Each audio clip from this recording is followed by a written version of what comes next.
প্রিয় শিক্ষার্থী বন্ধুরা, ষান্মাসিক সামষ্টিক মূল্যায়ন 2024 সালের অষ্টম শ্রেণীর শিক্ষার্থীদের জন্য স্বাস্থ্য ও সুরক্ষা বিষয়ে যে নির্দেশনাটা পেয়েছি সেটি নিয়ে এখন আলোচনা করছি। তোমরা অষ্টম শ্রেণীর সবাই মিলে বনভোজনে যাবে। বিদ্যালয়ের কয়েকজন শিক্ষক তোমাদের সাথে থাকবেন, কিন্তু আয়োজনের সব দায়িত্ব তোমরা নেবে বলে ঠিক করেছ। তোমরা শিক্ষকবৃন্দের সাথে একটা মিটিং করে আয়োজনে কী কী বিষয়ে প্রস্তুতি নিতে হবে তার একটা তালিকা করে নিয়েছ এবং কয়েকটি কমিটি করে তোমাদের মধ্যে দায়িত্বগুলো ভাগ করে নিয়েছো। তোমার উপর দায়িত্ব পড়েছে বনভোজনের দিনে খেলাধুলা ও বিনোদনের আয়োজন করা। এছাড়াও সার্বিক দেখাশোনার দায়িত্ব পড়েছে তোমাদের কয়েকজনের উপর। তোমরা পুরো আয়োজনের নাম দিয়েছ আনন্দধারা। আনন্দধারা আয়োজনকে দায়িত্ব নিয়ে এগিয়ে যাওয়ার জন্য তোমাকে কিছু পরিস্থিতির মধ্যে দিয়ে যেতে হবে। তুমি সেই পরিস্থিতি অনুযায়ী কিছু কার্যক্রম সম্পাদন করবে, আর এভাবেই তোমাদের আয়োজন সবার জন্য বই আনবে সত্যিকারের আনন্দ। তাহলে শুরু করা যাক।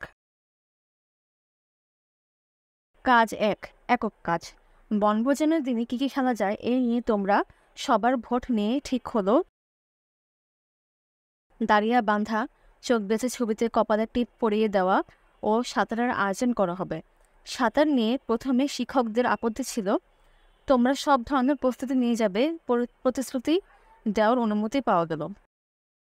তুমি ঠিক করলে আগে থেকেই প্রস্তুতি নিয়ে রাখবে যেন কোনো সমস্যায় পড়তে না হয়। নিচের প্রশ্নের আলোকে তোমার প্রস্তুতির কাজের তালিকা খাতায় লিখো।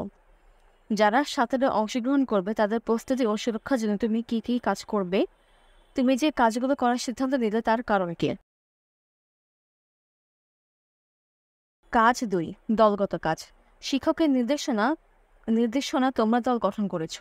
এবার দলে নিজের খাতায় লেখা কাজের তালিকা নিয়ে নিচের বিষয়গুলোর আলোকে আলোচনা করো।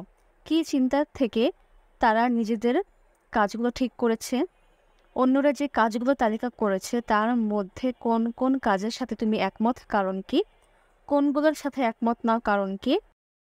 প্রস্তুতির কাজগুলো করতে কারো সহযোগিতার প্রয়োজন আছে কি, কার। জরুরি প্রয়োজনের সহযোগিতা পাওয়ার জন্য কি করা যেতে পারে। কাজ 3, একক কাজ। এবার নিজের জায়গায় ফিরে যাও। এবার দলের অভিজ্ঞতা কাজে লাগানোর পালা। তাহলে খাতায় লিখে নাও দলের আলোচনা থেকে কোন কোন নতুন বিষয়গুলো সম্পর্কে নতুন করে জানলে। এই কাজগুলো তোমার প্রস্তুতিতে কী ভূমিকা রাখবে। তোমার খাতা চূড়ান্ত তালিকাটি তৈরি করো। কাজ 4, একক কাজ। বনভোজনের দিন চলে এসেছে। তোমরা সবাই সকাল সকাল পৌঁছে গেছো। সবাই বনভোজনের জায়গার আশেপাশে ঘুরে দেখছো। বেশি দূরে যাওয়া যাবে না, শিক্ষক তা বলে দিয়েছেন। ওদিকে রান্নার জন্য দক্ষ রাঁধুনি কাজ করছেন। তার সাহায্যকারী কয়েকজন শাকসবজি ও মুরগি কাটছেন। তোমার সামনে 2 জন একটা বড় কড়াই নিয়ে এলেন এবং যারা শাকসবজি কাটছিলেন তারা কাটা শাকসবজি পরে ধুয়ে নেবেন বলে তাড়াহুড়ো করে তাতে রাখছেন। অন্যদিকে একজন সকালে খেয়ে আসতে পারেননি বলে কেক খাচ্ছেন। কেকটাতে একটা গন্ধ পেয়েছেন, কিন্তু খেয়ে নিচ্ছেন। এই দলের সাথে তোমাদের একদল সহপাঠীও সহযোগিতা করছে। এই পরিস্থিতিতে তোমার করণীয় খাতায় লিখো। বনভোজনের সবার জন্য নিরাপদ খাবার নিশ্চিত করতে তুমি তাদেরকে কি কি বিষয়ে সচেতন করবে, কেন এই বিষয়গুলো সম্পর্কে তাদের সচেতন করতে চাও। কাজ 5, একক কাজ। সারাদিন খুব আনন্দ করে ফেরার সময় তোমার পাশে যে বন্ধু বসেছিল তার সাথে গল্প করার সময় জানতে পারলে সে যখন কোনো কাজের দায়িত্ব নিতে চায় ভীষণ মানসিক চাপ হয়। কাজ করতে ভয় লাগে, মনে হয় সে পারবে না, তখন অন্যরা তাকে নিয়ে হাসবে। সে তোমার কাছ থেকে পরামর্শ চায়। নিজের প্রশ্নের আলোকে তোমার পদক্ষেপ খাতায় লেখো। মানসিক চাপ ব্যবস্থাপনার জন্য বন্ধুকে কি পরামর্শ দেবে, এই পরামর্শ তাকে কিভাবে সাহায্য করবে বলে তুমি মনে করো। তোমার কি মানসিক চাপ হয় কখনো? হয় কখন?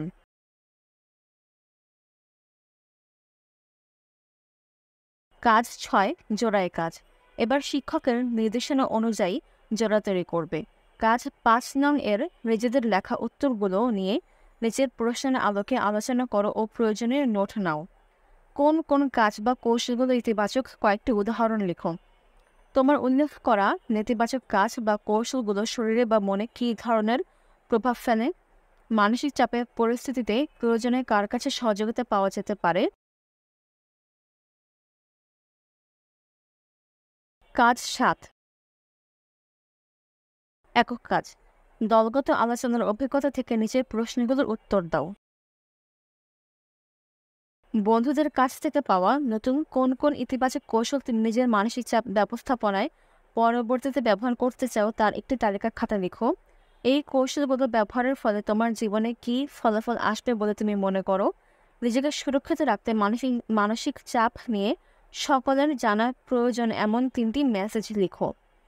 বনভোজন শেষে আনন্দ নিয়ে নিরাপদে বাড়ি ফিরে আসা হলো। আনন্দধারা আনন্দধারা আয়োজনের সবগুলো কার্যক্রম শেষ করার জন্য ধন্যবাদ।